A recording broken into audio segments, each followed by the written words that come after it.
सियासी गुफ्तगू से इज्तनाब करने वाले वजीर दाखिला मोहसिन नकवी ने गुज़श्ता रोज सबको न सिर्फ हैरान कर दिया बल्कि परेशान भी कर दिया है। गुज़श्ता रोज इस्लामाबाद में पाकिस्तान के पहले इकनॉमिक समिट से खिताब करते हुए वजीर दाखिला ने कहा कि मौजूदा निज़ाम इस हद तक कमजोर हो चुका है कि अगर यही सूरत हाल बरकरार रही तो आइंदा 10 साल बाद भी मुल्क इन्हीं मसाइल में घिरा रहेगा। उन्होंने कहा कि इंतजामी यूनिट्स या सूबे इसको जो मर्जी नाम दे लें, इसको आवाम की सतह पर ले जाना पड़ेगा। मोहसिन नकवी का कहना था कि मुल्क का कर्ज हर साल बढ़ता जा रहा है, जब तक इस सिस्टम को रीसेट नहीं करेंगे तब तक मसाइल हल नहीं होंगे। सवाल ये है कि वजीर दाखिला ने अचानक इस निजाम को क्यों चार्जशीट कर दिया है जिसका वो खुद हिस्सा है। क्या ये किसी नए तूफान की तरफ इशारा है?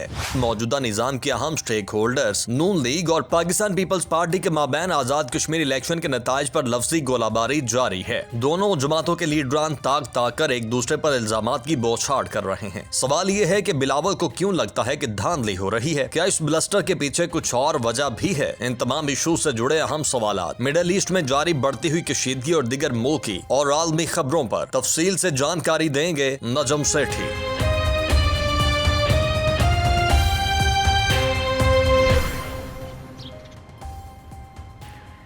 अस्सलाम वालेकुम। आज है 31 जुलाई 2026 मुर्खा 31 जुलाई 2026 को आप देख रहे हैं आज की बात सेठी के साथ। मैं हूं सैयद आयश शनाज, मेरे साथ मौजूद है नजम सेठी साहब। अस्सलाम वालेकुम। सर साहब, गुज़श्ता हफ्ते के हमारे शो के बाद ये जो हफ्ता गुजरा है बहुत एक्साइटिंग है, सरप्राइजिंग है या शॉकिंग, ये तो मैं आपसे पूछूंगी, लेकिन कहीं कहीं ऐसा लगता है कि गल वध गई है। मैं आपसे पूछा करती थी कि ये निशानियां हैं, क्या सिस्टम कहीं ना कहीं हिलजुल का शिकार है, तो आप कहते थे कि ऐसा कुछ नहीं है। लेकिन आज कुछ ऐसी बातें मैं आपको सुनाना चाह रही हूँ जिसके बाद मुझे लगता है आपकी राय चेंज होगी। आज के दिन हम बात करेंगे जो ताज़ा बयानात आए हैं हमारे, जिनको आप वंडर बॉय कह चुके हैं या शाहजहां कभी, उन्होंने क्या कहा उस पर बात करेंगे। इसके अलावा कश्मीर में इंतखाबी नताइज के बाद मुस्लिम लीग नून और पीपल्स पार्टी में क्या चल रहा है और ईरान अमेरिका के दरमियान की क्या पेशरफ्त है। डीजी ISPR की भी आज प्रेस ब्रीफिंग आई, उसमें भी उन्होंने बहुत से अहम निकात उठाए। आज के इस शो में हम उन सब पर बात करेंगे, लेकिन मैं चाहती हूँ कि अगर हम मोहसिन नकवी साहब की जो तकरीर है उसको समेटें तो उसके 10 बड़े अहम पॉइंट्स कौन कौन से हो सकते हैं, उन्हीं की ज़ुबानी हम शामिल करते हैं। जी, ये सिस्टम जिसके अंदर हम रह रहे हैं ये कोलैप्स कर चुका है, आप माने ना माने। मैं आज भी कहूँगा जमहूरियत हम सब चाहते हो और मैं उसका सबसे बड़ा सपोर्टर हूँ और रहूँगा, लेकिन जमहूरियत के अंदर भी तो 3, 4, 5 किस्म के निज़ाम है, खाली एक निज़ाम तो मौजूद नहीं है। लेकिन हम कहते हैं नहीं, जो मर्जी हो जाए, जिस तरह का मर्जी हो जाए, हमने इसी को घसीटना है, इसी को चलाना है। अब इस फेडरल गवर्नमेंट का हाल ये है कि हम जब अपना बजट बनाते हैं तो वो नेगेटिव में बनाते हैं और हम बात ये करते हैं कि इस साल कितना कर्जा लेना है। आपका हर साल कर्जा बढ़ता जा रहा है। आपको एडमिनिस्ट्रेटिव यूनिट्स, सूबे, उसको जो मर्जी नाम दे दें, उसको लेके जाना पड़ेगा आवाम की सतह पर। वो जब तक आपके यूनिट्स नहीं बनेंगे और यूनिट्स बन के वो ओनरशिप नहीं लेंगे और नई लीडरशिप नहीं आएगी, ये काम नहीं होगा। ये कॉकरोच अगर इकट्ठा हो गया तो ये हर चीज को उलट सकता है। वो आपसे कुछ और नहीं मांग रहे, वो आपसे कोई टैबलेट या 2-4 हज़ार रुपया महीना नहीं मांग रहे, वो 2-4 हज़ार डॉलर महीना कमा सकते हैं, सिर्फ आप उनको अपॉर्चुनिटी दे दें। एक बंदा आपके लिए इतनी बड़ी बड़ी अपॉर्चुनिटीज़ लेके आ रहा है, उस ला के इस प्लेट में रख दिए, और सबसे बड़ा क्रेडिट उस शख्स को जाता है कि वो कोई रेड लाइन है जो क्रॉस नहीं करना चाहता। वो कहता है कि नहीं, इसी सिस्टम में हो और ठीक हो। एक शख्स मेहनत करके इंटरनेशनली इतना ऊपर लेके जा रहा है, खुदारा अपना इंटरनली निज़ाम भी ठीक कर लें ताकि अगले इलेक्शन से पहले आप उस ट्रैक पे चढ़ जाएं जहाँ से हम तरक्की कर सकते हैं। एक तो सारी पॉलिटिकल पार्टीज़ को बिठाने की बात मोहसिन साहब ने की, उन्होंने क्लियर कट कह दिया सदारती निज़ाम तो नहीं आ रहा। इसके अलावा उन्होंने कॉकरोच पार्टी के तर्ज पे यहाँ पर एहतजाज की बात की और भी बहुत सी मिसालें दी। सेठी साहब, ये क्या कह रहे हैं वो अपनी जगह, हम कहा जाता है कि कह कौन रहा है, मोहसिन नकवी साहब की ज़ुबान से क्यों कहा, आप किसको पैगाम दिया, किसके लिए वार्निंग थी, या ये कोई डाइवर्जन है? पहले तो मैं आपका जो मेरे पे इल्ज़ाम है उसका जवाब देता हूँ। क्या इल्ज़ाम? आपने मेरे पे इल्ज़ाम ये लगाया कि मैं कह रहा था कुछ नहीं होने जा रहा और बहुत कुछ हो गया है। नहीं, आप ये कह रहे थे कि ये बंदोबस्त चलेगा। तो बंदोबस्त तो कह रहे हैं ना चलेगा, कोई प्रेसिडेंशियल रूल नहीं आ रहा, कोई इस हुकूमत की छुट्टी नहीं हो रही, ये हुकूमत 2.5 साल रह गए वो चलेगी, तो वो तो कह गए हैं। तो क्या आ रहा है फिर? अच्छा, पहले भी इसी तरह की यकीन दहानियां कराई जाती थी, इट लेकिन डजंट मैटर, होने मगर वाला हो इससे जाता। फॉर्मली उन्होंने कह दिया। ये सारी जो स्पेकुलेशन चल रही थी, हाँ। इसीलिए मेरा ये मौक़िफ़ था कि काबीना के अंदर तब्दीलियाँ हो सकती हैं जी, और भी अमेंडमेंट्स भी हो सकते हैं। आपने कहा था मैंने ना सब इसी कुछ तरह कहा में है, आएगी। और मगर ये नहीं मैंने कहा कि ये शहबाज शरीफ की छुट्टी हो रही हाँ, ये है नहीं या कहा। ये कैबिनेट जा रही है और मार्शल लॉ लग रहा है, हाँ। या कोई और प्रेसिडेंशियल सिस्टम आ रहा है, ये मैंने ये कहा आपने ये नहीं नहीं कहा। होने जा रहा। तो मैं अभी भी मेरा वही मौक़िफ़ है। अच्छा, अच्छा, अब आप आइए कि इन्होंने जो बातें की हैं। आपका पहला सवाल है कि क्यों कहा और इस वक्त क्यों कहा? अच्छा, मेरा ख्याल है इस वक्त क्यों कहा, इस वक्त इसलिए कहा कि मेरा ख्याल है एक तो एहसास हो गया है कि इस वक्त रियासत को बहुत से ख़तरे हैं फ्रॉम सब नेशनलिज्म, बलूचिस्तान में भी, केपी में भी, अब आज़ाद कश्मीर में भी। एंड ये जो हमारा सिस्टम है अकोमोडेट नहीं कर पा रहा उनको। और जो प्रॉब्लम है विद सिक्योरिटी वर्सेस वेलफेयर या सिक्योरिटी वर्सेस राइट्स, उसका इशू बना हुआ है।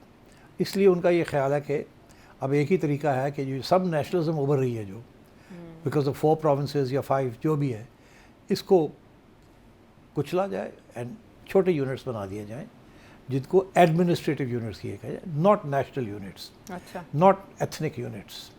तो आई थिंक एक तो ये सिक्योरिटी की आपकी जो इस्टेब्लिशमेंट है, उन्होंने ये फ़ैसला किया है कि इस वक्त ये एक्सपेरिमेंट ऑफ 4 यूनिट्स या 5 यूनिट्स, ये एक्चुअली मिस गवर्नेंस की वजह से लोगों के ग्रीवेंसेस बढ़ रहे हैं और वो ट्रांसलेट हो रहे हैं इनटू सब नेशनलिज्म, और ये टक्कर हो रही है विद द स्टेट। और ये हमारे जो डेमोक्रेटिकली इलेक्टेड पॉलिटिशियंस ये इसको हैंडल नहीं कर पा रहे हैं, they and in fact they are becoming part of the problem. तो इसलिए then we need to break up the system into smaller units, ताकि ये सब नेशनलिज्म जो है ये डाइल्यूट हो जाए। So that I think is the fear, because इस वक्त as we speak there we have problems in Balochistan, we have problems in KP, we have now problems in Azad Kashmir, problems which can be resolved or होंगे भी resolved, but part of the reason is that Afghanistan और India they are meddling in our internal affairs। मगर वो कहते हैं ना कि बाहर वाले लोग तो उसी सूरत पे कामयाब होते हैं आपके इंटरनल अफेयर्स में, अगर आपने कोई गुंजाइश छोड़ी हो तो वो तो खामियां हैं ना हमारे यहाँ। तो इसलिए I think this is a proposal at this time because the pressure on a state वो बढ़ता जा रहा है। तो आई थिंक एक तो ये this is one of the reasons.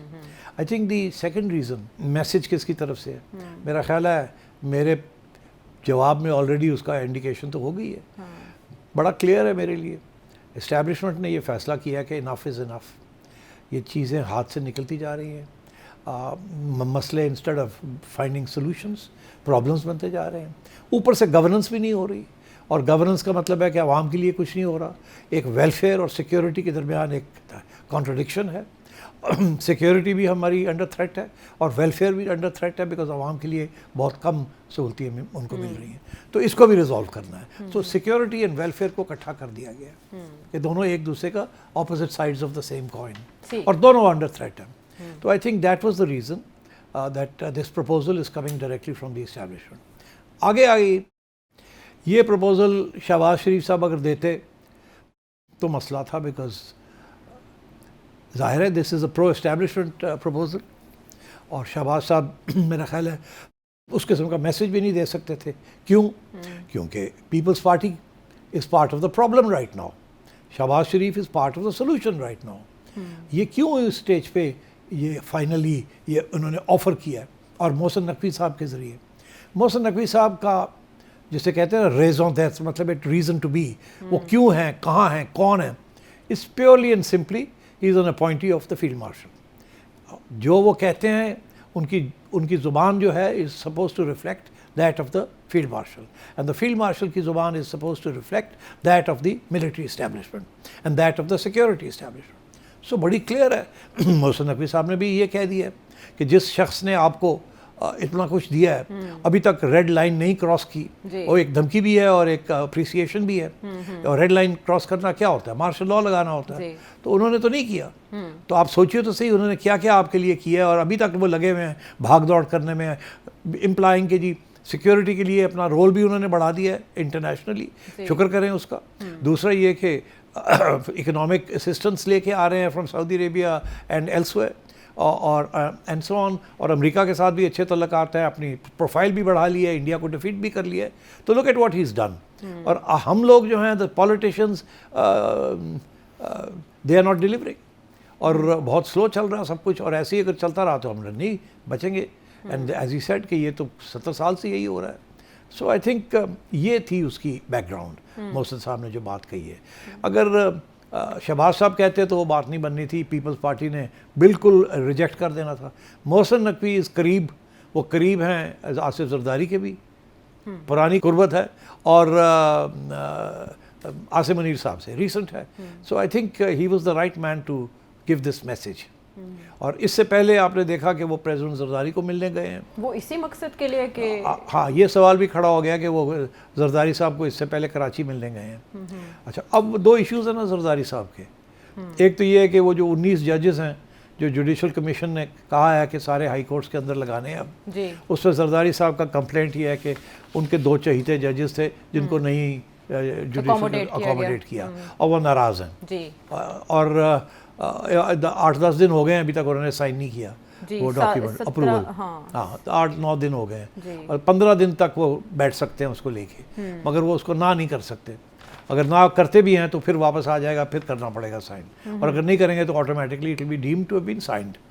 तो इसलिए वो भी मेरा ख्याल है नकवी साहब गए थे प्रेसिडेंट साहब के पास 2 बातें करने। अच्छा, एक ये कि जी ये मेरी मजबूरी है, ऑर्डर आया फ्रॉम यू नो वेयर, और ये मसला तो है ना, और आपने भी जो रवैया इख्तियार किया हुआ है कि आप NFC अवार्ड नहीं मानते, आप लोकल गवर्नमेंट नहीं मानते, आप ये भी नहीं मानते, वो भी नहीं मानते, तो जाहिर है people in Pindi are not happy. तो आप तो फिर ये अब करना ही पड़ेगा, इसका तो ऑप्शन नहीं है। और अगर नहीं हम करेंगे तो देन आपको पता ही है रेड लाइंस कौन सी हैं और वो कैसे क्रॉस की जाती हैं। तो मैं मजबूर हूँ, I am carrying this message for you, because वो तो बेटे बने हुए ना जरदारी साहब के, मगर मेरा ख्याल है अब वो बड़े बेटे बन गए हैं फील्ड मार्शल साहब के भाई। हाँ, तो इसलिए आई थिंक आप तस्वीर देखें ना उनकी, जरदारी साहब ऐसे करके रिलैक्स होकर बैठे हुए हैं, जैसे मैं सुन रहा हूँ तुम्हारी बात। और नकवी साहब ऐसे करके बैठे हुए हैं कि माजरत से मैं क्या करूँ, मेरे पास चॉइस नहीं है, I have to give you this message. और इसी तरीके के साथ वो मिला है शहबाज शरीफ साहब को भी कि ये मैं कहने जा रहा हूँ, तो आप रिलैक्स करें, दिस इज अ मैसेज। ये धमकी से ज़्यादा आपको कुछ नहीं लगता इसका? ये धमकी नहीं है, दिस इज एन अनाउंसमेंट।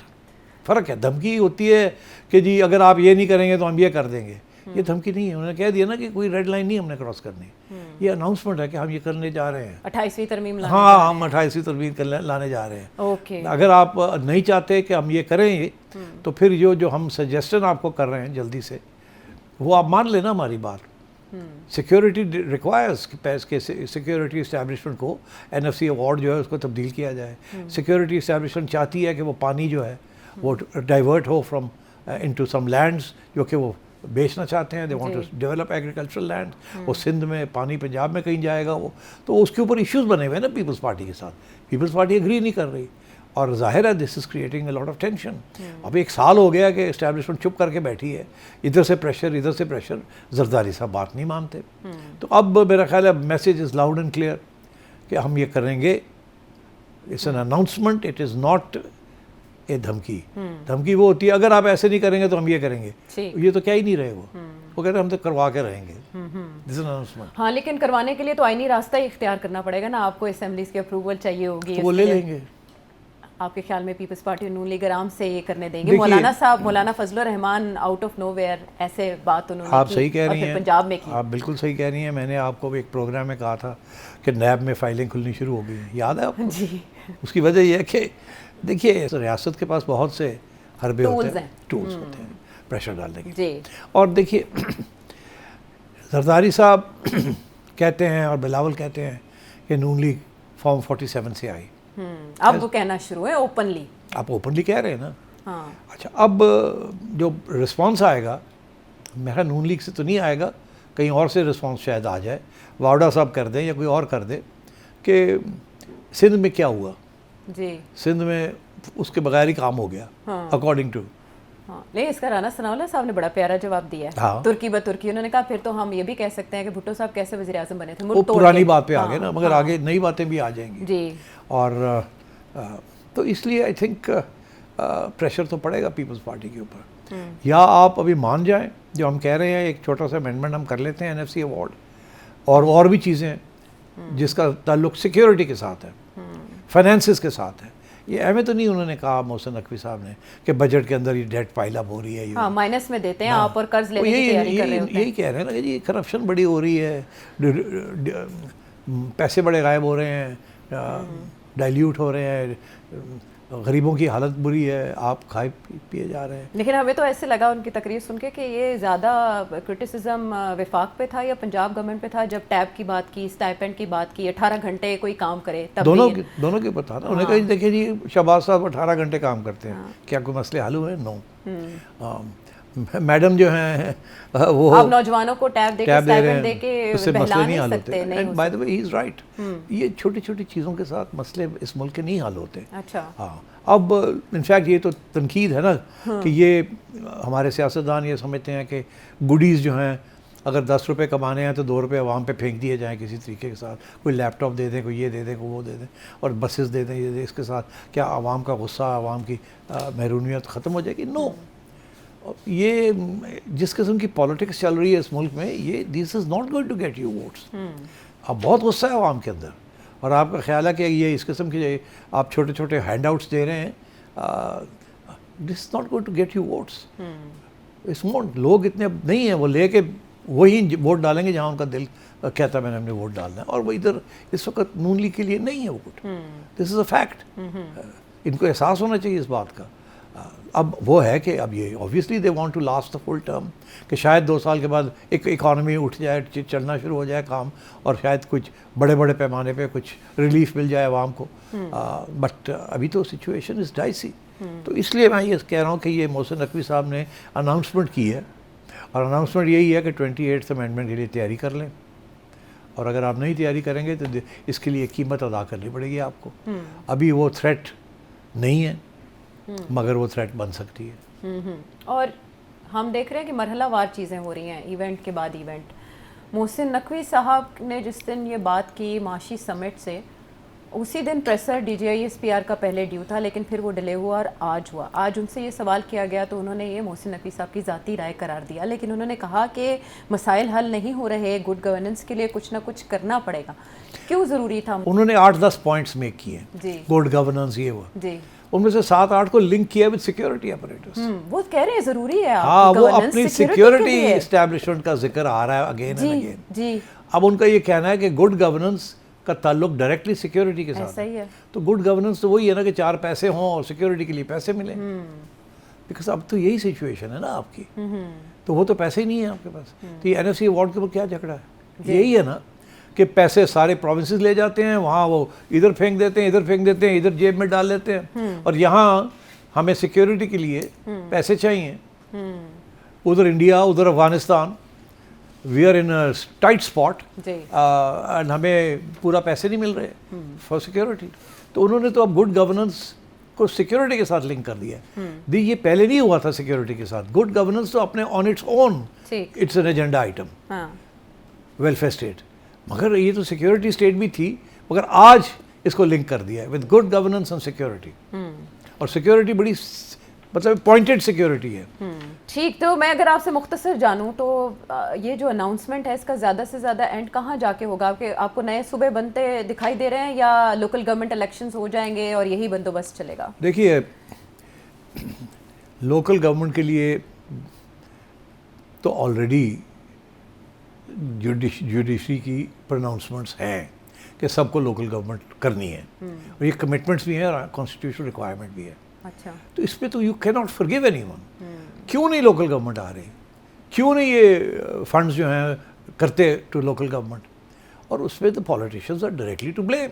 वो नहीं चाहते प्रोविंशियल पॉलिटिशियंस के कोई नई पौध पॉलिटिशियंस की आए जो कि ग्रास रूट्स के साथ जिसका ताल्लुक हो, बिकॉज जाहिर है फिर इनकी अहमियत कम हो जाएगी, इनकी जेब में पैसे कम हो जाएंगे, और सारे पैसे जो है 90% पैसे जो हैं वो चले जाएंगे। जैसे वफाक के पैसे चल जा रहे हैं प्रोविंसेस में, प्रोविंसेस के पैसे लोकल गवर्नमेंट में चले जाएंगे। Local government all over the world is a necessity for good governance.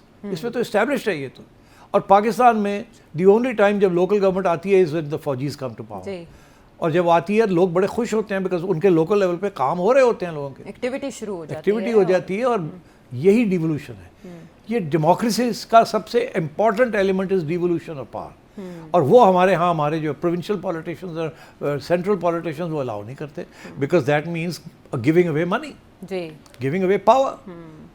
अब शहबाज साहब तो नहीं मेयर बनना चाहेंगे ना, नवाज शरीफ साहब तो नहीं बनना चाहेंगे काउंसलर, ठीक, आसिफ जरदारी तो नहीं बनना चाहेंगे ना काउंसलर या मेयर या व्हाटएवर। हाँ, अब बेसिकली दिस लीडरशिप इस वक्त जो है they have to concede these points, otherwise establishment तो मनवानी, उनको तरीके आते हैं मनवाने के, वो मनवा लेंगे वो। और देखिए इस पर कोई शक ही नहीं है that local government is the need of the hour. अब इसमें उन्होंने एक और मशवरा ये भी दिया कि सब मिल के बैठें और बात करें मसाइल के हल के लिए, और उन्होंने पीटीआई को भी इसमें मेंशन किया। तो आप ऐसा कोई डिस्कोर्स स्टार्ट होते देख रहे हैं जिसका हिस्सा पीटीआई भी हो, उसके लिए स्पेस क्रिएट हो आने वाले दिनों में? देखिए बहुत सी चीज़ें पॉसिबल होती हैं, अब वो कहने को तो बहुत कुछ कहा जा सकता है कि पीटीआई भी बैठे, मगर इस वक्त पीटीआई की ज़रूरत नहीं है ना अमेंडमेंट कैरी आउट करने के लिए जी, इस वक्त लेकिन तो बाद में पड़ सकती है ना अगर अमेंडमेंट के रास्ते में कोई भी रोड़े आए। अगर पीपल्स पार्टी रोड़े बढ़े बिल्कुल सही है, मगर पीपल्स पार्टी को बहुत बड़ी कीमत अदा करनी पड़ेगी।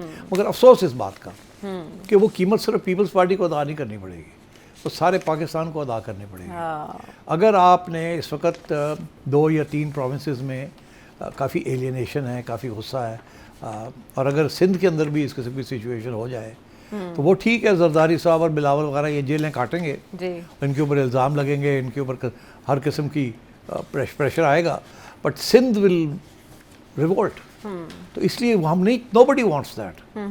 तो I think now Mohsin Naqvi साहब जो कह रहे हैं कि सब बैठो, जी, इन्होंने कहते हैं कौड़ा घुट करो, बहुत हो गया, बड़े झूले लै लेने तुसी अच्छा, ਤੇ ਬਹਿ ਕੇ ਤੇ ਹੁਣ ਦੱਸੋ ਕਿਸ ਤਰ੍ਹਾਂ ਕਰਨਾ ਹੈ ਅੱਗੇ, ਔਰ ਸਾਰੇ ਤੁਸੀਂ ਘਰ ਜਾਓ, ਰਿਟਾਇਰ ਹੋਵੋ, ਔਰ ਨਵਾਂ ਲੋਟ ਨੂੰ ਆਉਣ ਦਿਓ ਜਿਹੜੇ ਲੋਕਲ ਲੈਵਲ ਤੇ ਆਵਾਮ ਦੀ ਖਿਦਮਤ ਕਰਨ। अच्छा, ना सिर्फ ये कि मोहसिन नकवी साहब ने बात की, हमने इसी निज़ाम के स्टेक होल्डर अलीम ख़ान साहब को भी सुना। उन्होंने जिस तरह से मुस्लिम लीग नून और पीपल्स पार्टी पे तनकीद की, और उसको लेकर फिर ख्वाजा आसिफ ने उनसे इस्तीफ़े का मुतालबा किया कि मतलब आप हमारे साथ भी बैठते हैं और हमें बातें भी करते हैं, तो आप इस्तीफ़ा दें और हुकूमत मुखालिफ बेंचों पर बैठने का ऐलान करें। सख्त क्रिटिसिज्म आया। इससे पहले इस निज़ाम पे तनकीद के लिए हमने देखा फैसल वावडा साहब आते थे, वो मरीम नवाज साहिबा को नहीं बख्शते थे, पंजाब के निज़ाम को नहीं, इवन के विफाक को नहीं बख्शते थे। अब मोहसिन साहब ने जब ये बात की तो लोग इससे रिलेट कर रहे हैं नवाज शरीफ साहब के दौर से और जनरल जहांगीर करामत से, जब उन्होंने एक स्पीच की और कौमी सलामती कौंसिल की तजवीज़ दी, तो कहा यह जा रहा है कि 4 साल दौर के बाद शहबाज शरीफ साहब के खिलाफ एक लंबी चार्जशीट देना और ये कहना सिस्टम कोलैप्स कर चुका है। इसके बाद वज़ीर आज़म को चाहिए कि वो मोहसिन नकवी साहब से पूछें कि उन्होंने इस तरह की स्टेटमेंट क्यों दी। गलत, बिल्कुल ऐसी कोई चीज़ सिचुएशन है ही नहीं, कोई कंपैरिजन ही नहीं है। वो उस वक्त Nawaz Sharif all powerful prime minister, duly elected, 2/3 majority, कोई और जहांगीर करामत नो पॉलिटिकल एम्बिशंस। उन्होंने जो सजेस्ट किया था वो बाद में तो करना पड़ा ना, और बहुत अच्छा बीबी ने भी किया, सजेशन था। वन ऑफ द मिस्टेक्स मियाँ साहब मेड, जो कि अब रिग्रेट होना चाहिए कि हमें पंगा लिया फनोरा रीज़न। वो तो जहांगीर करामत साहब है, उनके जो जनरल्स थे अली कुली खान वगैरह, वो तो कह रहे थे अभी हम कू कैरी आउट करते हैं। उन्होंने कहा नहीं, नो कू, मैं घर जा रहा हूँ, आप जाएँ, रिटायर करें और निकले, लेट द पॉलिटिशियंस रूल। तो उन्होंने तो बहुत ज़बरदस्त रोल अदा किया था जहांगीर करामत ने। मियाँ साहब जंप द गन, इसी तरीके के साथ तो जंप द गन तो उस वक्त की आदत यही थी ना कि नशा चढ़ जाता था 2/3 मेजॉरिटी। अब वो मेजॉरिटी भी गायब हो गई है, अब क्या करेंगे? So I don't think there is a comparison. अच्छा, बिल्कुल कोई कंपैरिजन नहीं। अब ख्याल में वज़ीर आज़म इस स्पीच पे कोई तबसरा करेंगे? कोई नहीं करेंगे, वो इसमें हामी भरेंगे। उनको बता के आया है मोहसिन नकवी कि मैं ये कहने जा रहा हूँ। एतमाद में लिया उन्होंने जरदारी साहब को भी और वज़ीर आज़म साहब बिल्कुल को भी? एतमाद में लिया, 100%। अच्छा, और और ऐसे हो ही नहीं सकता कि वो आए। ये भी मैं आपको बता दूं, ये सारा जो कॉन्फ्रेंस थी ये प्लानिंग के तहत हुई है। इस पे जो लोग आए हुए थे, जो बैठे हुए थे, जो एजेंडा था, इट्स ऑल प्लान्ड। अच्छा, ये नहीं है कि जी एक हो रही थी तो वहाँ मोहसिन साहब आ गए। नो नो नो, ये एजेंडा आइटम था। जो लोग इन्वाइट किए गए वो भी अकॉर्डिंग टू अ प्लान। अच्छा, और वो प्लान के तहत फिर मोहसिन साहब ने आके वो बात की जो उनको कहा था, जो वो क्या आए थे मैं करूँगा। सेम पेज तो इंटैक्ट है ना? सेम पेज को कोई प्रॉब्लम नहीं? Same page with Noon league intact है। ओके पीपल्स पार्टी के साथ तो कब से प्रॉब्लम्स चल रहे हैं, मैं खटपट है। आपको बता रहा था, अब तो डिस्कस करते रहते हैं कि पीपल्स पार्टी के साथ एस्टैब्लिशमेंट नाराज़ है। हम तो कब से ये कह रहे हैं। ठीक, तो इसीलिए हम ये आज़ाद कश्मीर के इलेक्शंस में ये वाले रिजल्ट्स देख रहे हैं अब वो बिलावल जो है वो भी तो सही कह रहा है ना, उन्होंने कहा जी तुसी फैसला कर लिया कि आज़ाद कश्मीर जड़ा वो देना है नवाज शरीफ को, जी। तो ए सरदारी साहब ने देना है गिलगित जी बल्तिस्तान। भी दे दिया ना। हाँ दे दिया, और वो ये भी ले जाएंगे, नून लीग भी ले जाएगी। ये उस पे हम आगे चल के बात करते हैं। ये पहले वाले मामले को लपेट लें हम। पीपल्स पार्टी इस अनाउंसमेंट के बाद कहाँ तक ताउन करेगी? ये बहुत मुश्किल सवाल है, इसका जवाब जरदारी साहब के पास है। मेरा ये मौक़िफ़ है कि जरदारी साहब कंसीड करेंगे, मगर नॉट एवरीथिंग। वो इसको खींचने की कोशिश करेंगे, वो कुछ छोटी छोटी चीज़ों पे कंसीड करने की कोशिश करेंगे, और वो कभी भी जो कॉन्स्टिट्यूशनल अमेंडमेंट है उसको सपोर्ट करने से परहेज़ करेंगे। अच्छा। तो I think that is the stage कि अगर पीपल्स पार्टी ने इस किस्म का रवैया इख्तियार किया तो फिर आई थिंक जो मसला हुआ है विद पीटीआई वो पीपल्स पार्टी के साथ होगा। बिकॉज देखिए, the man at the top is thinking in a particular way, okay, make no mistake about it. आप अग्री करें या ना करें, okay. He is thinking in a particular way. उन्होंने अभी डेमोन्स्ट्रेट किया है इंटरनेशनल रिलेशंस में कि वो कॉम्पिटेंट हैं। इतनी तारीफ पाकिस्तान की कभी नहीं हुई जितनी अब हो रही है, हिस्ट्री में नहीं हुई कभी। और आगे जिस किस्म की चीज़ें होने जा रही हैं, defence pacts and sale of weapons and ये और वो और दुनिया, तो you know he is in control of the situation. अब पॉलिटिशियंस अगर जो उनके रास्ते में आएंगे तो फिर रेड लाइंस क्रॉस हो जाएंगी। आपने देखा नहीं कि ऑपोजिशन जो है जी। जब भी उनके रास्ते में आती है तो हार्ड स्टेट नज़र आती है। बिकॉज अब हमारे प्रॉब्लम्स इस किस्म के हो गए हैं कि without being a hard state आप उनको टैकल नहीं कर सकते, क्योंकि वो कहते हैं ना पानी बहुत लंग गया है, फुला थलो। और हुन मतलब है हुन विदाउट बीइंग हार्ड मसले नहीं हल होते। तो ये I have note this is a new development in Pakistan history. कभी इतनी हार्ड स्टेट नहीं हुई है, मगर इस किस्म के प्रॉब्लम्स भी कभी नहीं हुए। ये बहुत सीरियस प्रॉब्लम्स फेस कर रहा है पाकिस्तान। देखिए, इकॉनमी नहीं चल रही, फॉरेन इन्वेस्टमेंट नहीं आ रही, सो यू नो, तो आप क्या करेंगे इन दिस सिचुएशन? सियासतदान तो ये कहते हैं इकोनॉमी पैचवर्क की वजह से ही नहीं चलती, कि एक खालिस सियासी जमहूरी सिस्टम तो कभी आने नहीं दिया गया, तो कैसे चलेगी इकोनॉमी? हाँ, ये भी एक आर्ग्यूमेंट है हाँ। कि आपने सियासतदानों को चलने नहीं दिया, जी। इसलिए से सिस्टम चला नहीं चला। अच्छा, बाद में इसमें वजन तो है, हाँ। बिकॉज सियासतदानों से सिस्टम चल नहीं रहा था तो उसकी छुट्टी करा दी जाती थी। जी। अच्छा, नॉर्मली तो ये होता है ना चले तो उनकी छुट्टी ना कराएं, अवाम उनको निकाल दे अगली इलेक्शन पे। मगर यहाँ तो ये होता नहीं था ना, यहाँ तो पहले ही आपको फ़र्क कर दिया जाता था, फिर अगली हुकूमत जो आती थी you make sure why election के आप ना आए, फिर और ही कोई आ जाए, पर ऑल्टरनेट होता रहा। अच्छा। इसीलिए पीपल्स पार्टी 2 या 3 दफ़ा आ चुकी है, नून लीग 3 दफ़ा आ चुकी है, पीटीआई 1 दफ़ा आ चुकी है, एंड सो ऑन। और अभी भी उम्मीद लगा के बैठी हैं कि जी किसी न किसी स्टेज पे आसमान खुलेगा और पीटीआई वापस आ जाए। मैं ये कह रहा हूँ कि इस वक्त आप समझें कि इस्टेब्लिशमेंट ये सोच रही है कि ये एग्जिस्टेंशियल क्राइसिस है फॉर पाकिस्तान, बका का मसला है पाकिस्तान की। जैसे ईरान के लिए एग्जिस्टेंशियल क्राइसिस है जी। तो war, this is an existential crisis for Pakistan. तो ये तो definitely this is a very serious threat to the state. तो इसलिए अब I think the hard state is here to stay, and मेरा नहीं ख्याल कि अब आप जाएंगे वापस उन दिनों में जहाँ आप स्टेट सॉफ्ट होती थी और डील्स हो जाती थी और आ जाते थे चले जाते। अच्छा। ये मजबूरी के तहत इस वक्त सिचुएशन जो है अगर सियासतदान इस बात को नहीं समझते और डिवॉल्व नहीं करते पावर, अच्छा। और अपनी रैम्पेंट करप्शन जो है उसको नहीं रोकते, और लीकेजेस जो हो रही हैं सिस्टम के अंदर उनको बंद नहीं करते, तो देन रेड लाइंस क्रॉस हो जाएंगी। ये बहुत अहम और बहुत संजीदा मामला कुछ अरसे से कुछ ना कुछ सरगोशियों में चल रहा था, और उसके बाद ये भी कहा जा रहा था कि एक नया फार्मूला जो है वो इस वक्त ज़ेरे गौर है और उस पर काम हो रहा है। इसी सिलसिले में हम देखते हैं कि सुप्रीम कोर्ट ने एक ज़मानत के ऊपर मोहर तस्दीक भी सख्त की है। ब्रेक के बाद जब वापस आएंगे तो बात करेंगे क्या ऑप्शन हैं किसके पास।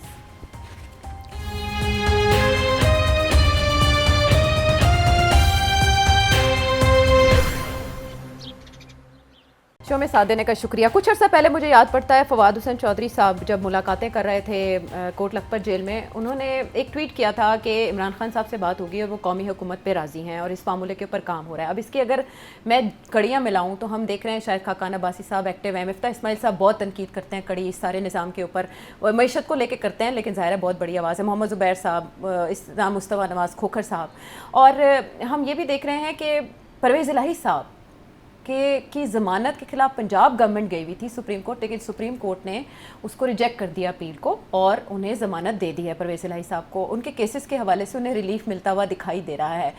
तो एक खबर ये आ रही है कि जैसे टेक्नोक्रेट और इस तरह की सारे पार्टीज़ या सियासतदानों पर मुश्तमिल एक कौमी हुकूमत का फार्मूला तैयार है, क्या ये है ऑल्टरनेट? कौमी हुकूमत एक डिज़ास्टर होगी और कोई ऐसा फार्मूला नहीं है। ऑलरेडी सब ने अपनी उंगलियां डाली हुई हैं इस अरेंजमेंट के अंदर, अब आप और उंगलियां डलवाना चाहते हैं इस अरेंजमेंट के अंदर। चौधरी परवेज़ इलाही, शायद खाकान अब्बासी, मिफ्ता इस्माइल साहब वगैरह वगैरह, दे आर नॉट इलेक्टेड। ये कैसे आएंगे हुकूमत के अंदर? इन्होंने तो किसी ने तो कंटेस्ट भी नहीं किया। सो ऑफ कोर्स रिजर्व में लोग होते हैं हमेशा जी कि उनको किसी तरीके के साथ टेक्निकल एडवाइजर्स के तौर पे ले आया जाए। वो तो मैं आपको कब से कह रहा हूँ कि काबीना के अंदर कोई टेक्नोक्रेट्स को लाएंगे ये तो मैं ऑलरेडी कह चुका हूँ, और वो आएंगे स्टेप बाय स्टेप, मगर कोई नेशनल गवर्नमेंट बनाने का कोई फॉर्मूला नहीं है और ना ही आएगा कोई नेशनल गवर्नमेंट बनाने का। नेशनल गवर्नमेंट की ज़रूरत क्या है? आप नेशनल गवर्नमेंट का ये मतलब है कि पीटीआई को अकोमोडेट करना पड़ेगा जी। आप पीपल्स पार्टी को तो हैंडल नहीं कर पा रहे हैं, आप पीटीआई को बुला के हैंडल करेंगे आप? छोड़ो यार, enemy of my enemy is my friend. So इसलिए नो सच थिंग। अच्छा, basically what is required, local government, devolution और more money for the security services right, और गुड गवर्नेंस। गुड गवर्नेंस से मुराद ये है कि ये याशियाँ, ये आना, ये जाना, ये सारा कुछ ये बंद किया जाए और इकॉनमी को ठीक तरीके से चलाया जाए, कुछ एनर्जी नज़र आए। फॉर एग्जांपल देता हूँ आपको, SIFC बनाई थी, वन विंडो ऑपरेशन होगा SIFC, क्या हुआ? ब्यूरोक्रेट्स और पॉलिटिशियंस जिन्होंने बात को आगे बढ़ाना था वो कर नहीं सके। इतना अच्छा आइडिया कि जी अब एक सेंट्रल जगह पे फैसले हो जाएं जिनका ताल्लुक नेशनल इंटरेस्ट के साथ है, ठीक, और वो फिर ब्यूरोक्रेसी और सिविल गवर्नमेंट जो है उसको आगे बढ़ाए। ब्यूरोक्रेसी सिविल गवर्नमेंट आगे बढ़ा ही नहीं सकी, दे आर इनकॉम्पिटेंट। कॉम्पिटेंस का भी तो मसला है ना। तो अब मुझे बताएं, ये इस किस्म के इश्यूज हैं। फिर क्या होता है, फिर एक एक करके इस्टेब्लिशमेंट जो है वो जर्नैलों को लगाना शुरू कर देती है। तो ये this is what is happening, एक वैक्यूम क्रिएट हुआ है जिसको फिर मजबूरी के तहत एक मौका मिलता है कि इस्टेब्लिशमेंट जो है अपने लोगों को फिर, तो दिस इज़ टेक्नोक्रेटिक ना जी। तो यही दिस इज़ द प्रॉब्लम। तो अब आप काबीना देख लें, काबीना के अंदर कितने लोग हैं वो कॉम्पिटेंट टू रन मिनिस्ट्रीज। ये जो सिस्टम ऑफ गवर्नेंस है ना कि इलेक्टेड लोगों को काबीना में लेके आना है, उन्हीं को मिनिस्टर्स बनाना है, सबको हिस्सा देना है, तो इसमें ये होता है कि ये नहीं होता कि द मोस्ट कॉम्पिटेंट मैन को सही मिनिस्ट्री में, right man for the right job, नहीं होता। यहाँ पॉलिटिक्स जो है वो खेलती। तो इसका ये मतलब है फिर गवर्नेंस ही सफ़र करती है ना, सफ़र करती है ना। तो वही हो रहा है यहाँ। तो अब प्रेशर आएगा, आप देखिएगा कि जी कॉम्पिटेंट लोगों को लाया जाए inside the government, inside the cabinet. अच्छा, आहिस्ता आहिस्ता आप देखिएगा ये होगा। नेशनल गवर्नमेंट कोई बनने का कोई इम्कान नहीं है, लेकिन आप कह रहे हैं कि यही हो जाएगा। और अगर इंतज़ामी यूनिट्स बनने की तरफ बात जाती है तो उसमें कराची का एक इंतज़ामी यूनिट बनना कितना अहम होगा, और पीपल्स पार्टी के लिए सिंध में इस तरह की। मैं आपको बताऊं, सबसे बड़ा इशू कराची का है, सबसे बड़ा issue national finance commission award का है, सबसे बड़ा इशू लोकल गवर्नमेंट का है। अगर ये तीन मसले जो हैं जैसे इस्टेब्लिशमेंट कह रही है वैसे ये रिजॉल्व हो जाए तो बात आगे बढ़ सकती है। अच्छा। अगर नहीं होंगे तो ये बॉटलनेक्स रहेंगे। कराची एक ज़माने में was the jewel of the east, अब इट इज़ द मोस्ट, क्या मैं लफ्ज़ इस्तेमाल करूँ, बुरा लगता है। Unfortunately it is not a city जिसके अंदर सही तरीके से कोई बंदा, ना अमीर ना गरीब, कोई सही तरीके से रह ही नहीं सकता। That is how bad the situation is. अगर आप सारे ग्लोबल चार्ट देखें तो कराची जो है लोएस्ट ऑफ द लोएस्ट पे आता है। अच्छा, अब Karachi is a gold mine अगर उसको सही तरीके से चलाया जाए तो। कराची ख़त्म हो गया तो दुबई बन गया जी, अबू धाबी बन गया, अब रियाद बन रहा है। ये Karachi when I was young 50 airlines आती थी कराची, 50 एयरलाइंस, आप सोच नहीं सकते, नाम नहीं याद रहते थे, दुनिया की हर एयरलाइन टच करती थी। और उस वक्त अबू धाबी और दुबई डेजर्ट थे, डेजर्ट्स, जब Karachi was at the height. तो आपने देखा हमारे सियासतदानों ने क्या किया कराची के साथ, वेदर MQM और whether any other political party, और अब भी वही सिचुएशन है। तो इसलिए वो तो इसीलिए वही प्रपोजल है ना कि कराची को यूनियन टेरिटरी बनाया जाए। लोग कहते हैं कि इंडिया जब आज़ाद हुआ था तो 9 स्टेट्स थी, अब 28 हो गई हैं। What's the big deal? Problem वहाँ आप देखेंगे वहाँ सब नेशनलिज्म नहीं उभर रही। जी, एक पंजाब में उभरी थी ना, कश्मीर में उभरी, पंजाब में और कश्मीर में, इसके अलावा कोई ख़ास बड़ी स्टेट के अंदर तो कोई सब नेशनलिज्म नहीं उभरी। उन्होंने पंजाब को 3 हिस्सों में कर दिया, पंजाब को 3 हिस्सों में कर दिया। पंजाब पहले आधा रह गया, ज़्यादा हिस्सा पाकिस्तान पंजाब को मिल गया, थोड़ा हिस्सा इंडिया पंजाब को मिला, वो जो इंडियन में उन्होंने उसको 3 कर दिए, और खालिस्तानी मूवमेंट फिर भी उसको क्रश कर दिया। ठीक, अच्छा अभी भी वो प्रॉब्लम है उनके लिए, मगर it's not as serious as before. तो यहाँ व्हाट्स द प्रॉब्लम? ये जो है ना एडमिनिस्ट्रेटिव यूनिट्स, इसका मेन पर्पस, इसके 2 पर्पसेस हैं। Number 1 better governance, more accountability. मतलब ये आज मुझे आप पूछें कि मेरे जहाँ मैं रहता हूँ वहाँ का MNA कौन है या MPA कौन है, मुझे नहीं पता, क्योंकि जब मैं वोट डालने गया था तो मैंने तो तीर पे या फलाने पे या फलाने पे निशान देख के मुझे तो पता ही नहीं था कौन है। हाँ, ना मुझे पता वो कहाँ रहता है, ना मैं उसके पास जाता हूँ अपने काम के लिए, ठीक, ना वो वहाँ होता है काम करने के लिए, ना वो आता है नजर, ना वो आता है। तो जब लोकल गवर्नमेंट थी मुशर्रफ के ज़माने में, जी, तो वी न्यू कौन हमारा बंदा है, जी, और door to door campaign, door to door campaign होती थी, हमें पता होता था किसके पास जाना है, ये मसला पुलिस का, ये मसला पानी का, ये मसला वासा का, ये मसला फलाने वो का। जिम्मेदार होते थे, जवाबदेह होते थे, वो करते थे ना, बिकॉज दे न्यू के वोट लेने हैं। तो that is why all over the world local government is real government. और फॉरेन पॉलिसी, करेंसी, ये चीज़ें होती हैं जो फेडरल गवर्नमेंट के पास होती हैं, and national budgets and security obviously. ठीक, बाकी तो सब कुछ डिवॉल्व होता है। यहाँ अभी डिवोल्यूशन भी हो गई 18th अमेंडमेंट के बाद, और अभी भी बहुत सी मिनिस्ट्रीज हैं जो डुअल मिनिस्ट्रीज चल रही हैं। जी, अभी वो IMF क्या क्या थक गया शहबाज शरीफ को कि भाई वो प्रोविंस में भी मिनिस्ट्री बनी हुई है ABCD, और आपने भी ABCD अभी तक रखी हुई है, इसको ख़त्म करें ना। और वो क्यों नहीं ख़त्म करते? वहाँ मिनिस्टर बैठा हुआ है, वहाँ 10 सेक्रेटरीज बैठे हुए हैं। IMF ने, वर्ल्ड बैंक ने पाकिस्तान गवर्नमेंट को बहुत से पैसे देने का प्लेजेस किए थे, प्रोजेक्ट्स बनाए थे कि आप अपनी ब्यूरोक्रेसी जो है, फेडरल ब्यूरोक्रेसी को कम करें, उनको गोल्डन हैंडशेक दें, हम आपको पैसे देते हैं। नहीं किया इन्होंने। तो बड़े वेस्टेड इंटरेस्ट है, स्ट्रॉन्ग वेस्टेड इंटरेस्ट कि नहीं होने देंगे हम। अच्छा, कराची की सिग्निफिकेंस आने वाले अगर ग्लोबल माहौल को देखें तो वो, Ayesha you are absolutely right. अब with the strait of Hormuz in contention और tensions in that whole area, अब ग्वादर एंड कराची जी, का एक मौका है टू राइज राइट नाउ। जी, इस वक्त अगर आपके पास पैसे हों और इन्वेस्टमेंट आपको मिल जाए, और कराची साफ़ सुथरा कर दें आप, और वहाँ का इंफ्रास्ट्रक्चर ठीक कर दें, वहाँ की गवर्नेंस ठीक कर दें, वहाँ के ये जो एथनिक कॉन्फ्लिक्ट्स हैं ये ख़त्म कर दें, और वहाँ इन्वेस्टमेंट्स करें, Karachi can be the new Megapolis. सारी सिचुएशन में। और फिर गवादर की इंपॉर्टेंस, बिल्कुल, दिस इज़ द टाइम। मगर ये नहीं होगा ना, बिकॉज जिस किस्म की पॉलिटिक्स चल रही है सिंध के अंदर और कराची के अंदर, वो नहीं होगा। वो वाला कराची जिसका आपने जिक्र किया और ज़माना याद करवाया, वो क्यों गुम हो गया, इस पे गौर करने की ज़रूरत है। सिटी साहब, आइडियाज़ आए थे अब ये समिट जिसका तस्करा आपने किया, इकनॉमिक समिट, एक तो ये कि आपके ख्याल में आने वाले निज़ाम के स्टेक होल्डर्स भी इसमें मौजूद आपको दिखाई दिए इस समिट में, और फिर जो बिज़नेस कम्युनिटी को रिप्रेजेंट कर रहे थे उन्होंने एक आइडिया दिया कि हमें सेनेट में भी सीट्स दे दें, नेशनल असेंबली में भी दे दें, प्रोविंशियल असेंबली में भी दे दें बिज़नेस कम्युनिटी को, तो हम आपको एक्सपोर्ट्स ला के देंगे। इतनी 200 अरब की माजरत के साथ मेरा टेम्परेचर बढ़ रहा है। बिजनेस कम्युनिटी ने क्या क्या मांगा है, इनको सब कुछ मिला है। इन्होंने नहीं इनसे एक्सपोर्ट्स हुई, इन्होंने वैल्यू एडिड नहीं क्रिएट की। इनको पुरानी आदतें पड़ी हुई हैं हमारे सारे बिजनेसमैन को कि हम ट्रेडर्स हैं, हम मैन्युफैक्चरर्स नहीं हैं। और ऊपर से जो चाइना के साथ आपने जो ट्रेड डील्स की हैं, सारे Chinese goods are flooding the market, आप कम्पीट ही नहीं कर सकते।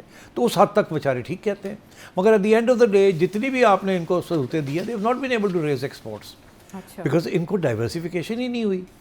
अभी भी हम वही पुराने सिस्टम से चल रहे हैं। सो आई एम अफ्रेड अगर इन्होंने पार्लियामेंट में आना है तो मैं तो बड़ा इनकरेज करूँगा, मैं कहूँगा आओ लड़ो, पैसे खर्च करो और इलेक्शन जीतो और आवाम की खिदमत करो, आओ।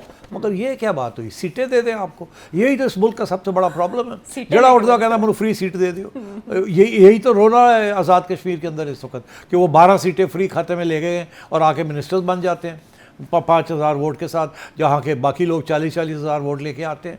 तो इसीलिए तो ये इशू बना हुआ है। स्टेट के बहुत से इश्यूज हैं और उस पर कोई ना कोई सलूशन अब नागुज़ीर हो चुका है, इसी के लिए ये अनाउंसमेंट हुई। लेकिन एक अनाउंसमेंट कश्मीर में भी हुई जब इलेक्शन का पहला मरहला हुआ और उसमें हमने देखा कि मुस्लिम लीग नून ने 13 में से 9 नशिस्तों पर कामयाबी हासिल की, जिनमें से 4 नशिस्तों पर पाकिस्तान पीपल्स पार्टी को एतराज़। और हमें याद आता है कि 4 हल्के खोलने का मुतालबा किसने किया, कब किया और उसके बाद कितना भूंचाल आया। लेकिन ज़्यादा भूंचाल मचा रहे हैं बिलावल भुट्टो जरदारी साहब के बयानात और उस पर मरियम नवाज साहिबा के जवाब।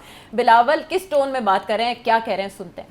कश्मीर का मुस्तकबिल का फैसला, कश्मीर का वोट का फैसला कश्मीर करेगा। इलेक्शन का फैसला बैलेट से हो, बुलेट से नहीं हो। अगर चोरी नहीं तो क्या छुपा रहे हो? अगर चोरी नहीं तो क्यों डर रहे हो? अगर डाका नहीं तो पीछे क्यों हट रहे? इलेक्शन कमीशन अपना क्रेडिबिलिटी बहाल करे। इलेक्शन कमीशन जैसे रियासती इदारों को फैसला करना पड़ेगा कि क्या कौमी मुफाद ज्यादा अहमियत रखती है या नून लीग का मुफाद। आधा आजाद कश्मीर में इलेक्शन हो नहीं सकता, रावला कोर्ट में इलेक्शन नहीं हो सकता, एहतजाज यहाँ, एहतजाज वहाँ। चाहते क्या हो? क्या आप चाहते हो कि मीरपुर में और मुजफ्फराबाद में पाकिस्तान पीपल्स पार्टी के कारकुन भी एहतजाज करें? अगर साफ और शफाफ इलेक्शंस करवाते हैं तो लिख लो, कोई मसला नहीं। साफ और शफाफ इलेक्शंस आजाद कश्मीर में तेरा हुकूमत को कोई मसला नहीं। मेरा वादा है ना, मेरा वादा। मगर तूने चोरी की, तूने डाका मारा, तो फिर लिख लो, गारंटी मेरा ले लो, तेरा वफाकी हुकूमत का उल्टी गिनती तब से शुरू हो जाएगी। कितनी बड़ी तड़ी है ये कि वफाकी हुकूमत की उल्टी गिनती शुरू हो जाएगी। सेठ साहब, ये फ्रेंडली फायर है? कोई उल्टी गिनती नहीं होनी, इनकी उल्टी गिनती होने वाली है अगर ऐसे चलते रहे ना। ये honestly I am telling you, ये प्रोवोकेशन है। एक एरिया जहाँ इतना बड़ा इशू बना हुआ है इस वक्त, this is fanning the flames of that. तो ये तो एस्टेब्लिशमेंट जिस मूड में है वो इनको नहीं माफ़ करेगी। और आसिफ जरदारी साहब जाके कहेंगे जी मैं क्या करूं, बच्चा है उसके जज्बाती हो गया। हाँ। याद रहे जरदारी साहब भी एक वक्त जज्बाती हो गए थे। हाँ, याद रहे नवाज शरीफ साहब भी जज्बाती हो गए थे। याद रहे ख्वाजा आसिफ भी हो गए थे। और भी बड़े बड़े लोग फ्रॉम टाइम टू टाइम जज्बाती हो जाते हैं। तो माफ़ कर दिया जाता है, तो इनको भी माफ़ तो कर दिया जाएगा। मगर ये नेगोशिएशन हो रही है, ये जो है ना, दिस इज़ ऑल ड्रामा। अच्छा जी, ये गेम प्ले, नूरा कुश्ती नहीं है, ये ड्रामा है, नेगोशिएशन टैक्टिक्स हैं। आगे नेगोशिएशन होनी है 28th अमेंडमेंट के ऊपर। और ये जो सारी जो गेम मोहसिन नकवी साहब कर रहे हैं, ये hard to play, hard ball खेल रहे हैं अब ये। अच्छा। ये तो this is part of the negotiation कि step down, step up, step down, step up.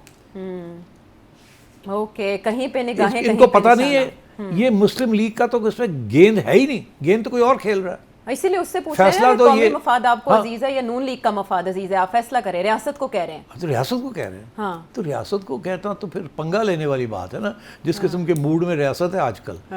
अल्लाह रहम करे। वो कह रहे हैं रियासत एस्टेब्लिशमेंट नहीं होती, रियासत सभी होते हैं। चले जो भी है, मैं ये कह रहा हूँ वो बेचारे मुस्लिम लीग नो फैसला कहीं और हो गया, तुसी ले लो आज़ाद कश्मीर, गुड बॉयज, तुसी ले लो जीबी दे दिया, बी मुबारकबाद गुड दे दी बॉयज। शहबाज वो शरीफ कहता साहब नहीं ने। मनू भी दियो, हाँ। वो है कमाल नहीं, वो हो आपने गया। कहा ना 28वीं तरमीम पे दिखा रहे हैं हाँ, पर। वो हाँ। बिल्कुल। हाँ। तो अब ये सारी चीज़ें आगे जाके कहीं ना कहीं रेजोल्यूशन होगी। अच्छा। मुझे जिस चीज़ का डर है हाँ। वो ये है कि रेजोल्यूशन अगर ठीक ना हुई ना ठीक। तो मसले बढ़ जाएंगे। हाँ, नहीं उस पे एक इनकी मीटिंग हो तो चुकी है आई मुस्लिम थिंक लीग जो नून और मोहसिन नकवी पीपल्स साहब ने जो पार्टी के बात लीडर्स कही है की। ना, जी। मैं समझता हूँ उससे वजन है यार, इकट्ठे होके बह जाओ, हाँ। एक भावें अज कल परसों भावें साल लग जाए, हाँ। सिट डाउन एंड रियलाइज कि ये हमारे इश्यूज हैं और इनको हल करें। नहीं तो रेड लाइंस तो होती हैं हमेशा, और आपको मैं बताऊं रेड लाइंस जो है ना, जेन्यून रेड लाइंस, ये नहीं है कि एवं ही बात हो रही है। ये जो बंदा बैठा हुआ है ना, he wants this system to work, but होता यही है कि बड़े लोग होते हैं कहने वाले, और सर काम नहीं हो रहा है, चलो जी सॉर्ट इट आउट। मगर सॉर्टिंग आउट तो आज तक हुई नहीं ना, सही सॉर्टिंग आउट नहीं होती निज़ाम में उस तरह गुंजाइश नहीं ना, सॉर्टिंग नहीं हो सकती, नहीं है उस तरह। आप ज़बरदस्ती नहीं करवा सकते, उसके बहुत ख़तरनाक नताइज होते हैं। वो रेड लाइन ही रहने दें आप।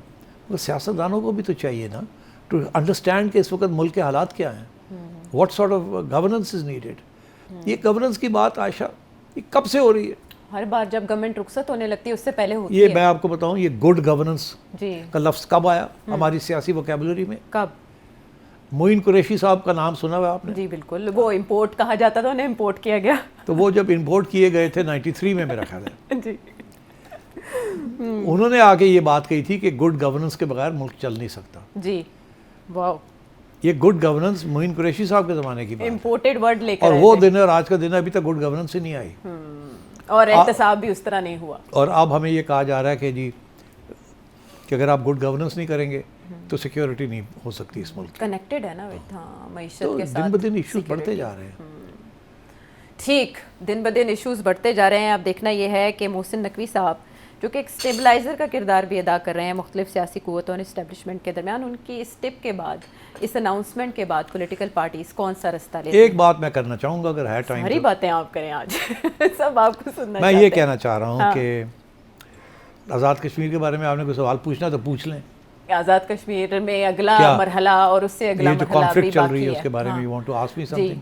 हाँ, आपने जो प्रिडिक्ट किया था उसके मुताबिक पहले मरहले के तो नतीजे आ गए, अब उसके बाद जो बाकी मामलात हैं वो कैसे तय पाएंगे? देखिए जो मामलात वहाँ है ना, ये जॉइंट एक्शन कमेटी के मामले हैं। जी जी, अमन ओमान के और Absolutely. शोरिश के। हाँ अच्छा, उसमें क्या हो रहा है ये कि इस्टेब्लिशमेंट ने एक पोजीशन ले ली है, जी। वो ये है कि जी आपके सारे डिमांड्स जो है ना वो बैठ के हो सकते हैं, एक डिमांड जो है उसके ऊपर नहीं हो सकता कुछ, वो है ये 12 सीटों वाला। ये आगे जाके देखा जाएगा। वो ज़ाहिर है आप आ जाए ना, एक असेंबली दफ़ा आ जाएगी। चलाएं, आगे जाके निगोशिएट करके आपकी असेंबली होगी, वहाँ बैठ के कोई हल निकाल लेंगे। Constitution 12 नहीं है तो 6 कर लेंगे, 6 नहीं है तो 3 कर लेंगे, 4 कर लेंगे, कुछ इसको चेंज वेंज बाद में कर लेंगे। अभी ये डिमांड नहीं हम फुलफिल कर सकते। ठीक। अभी ये इलेक्शन होगी, पीसफुल होने दें, जो हमने जैसे होती है ये ठीक हो जाए, असेंबली आ जाए, प्राइम मिनिस्टर आ जाए, काम शुरू हो जाए, फिर बाद में देखा जाएगा। ठीक। बाकी सारे डिमांड्स उनके मोर और लेस एक्सेप्ट हो गए हैं, मगर वो अभी तक नहीं, वो कहते हैं नहीं इसको करो। अच्छा, इसलिए क्योंकि वो अड़ गए हैं इस चीज़ के ऊपर, जी। तो शक एस्टैब्लिशमेंट को ये शक है कि इसमें भी कोई फॉरेन हैंड है। और फॉरेन हैंड तो अफगानिस्तान में भी है, इंडिया का भी है, हर जगह पे हमारा तो प्रॉब्लम ही इस वक्त सिक्योरिटी का ये बना हुआ है कि इतने फॉरेन हैंड्स यहाँ फिशिंग कर रहे हैं, जी। तो उसमें भी वजन है। अच्छा, अब बात ये है कि मगर this is not the way to deal with this issue. मेरा सिंपल सा कंटेंशन है कि आज के ज़माने में सोशल मीडिया को आप रोक नहीं सकते।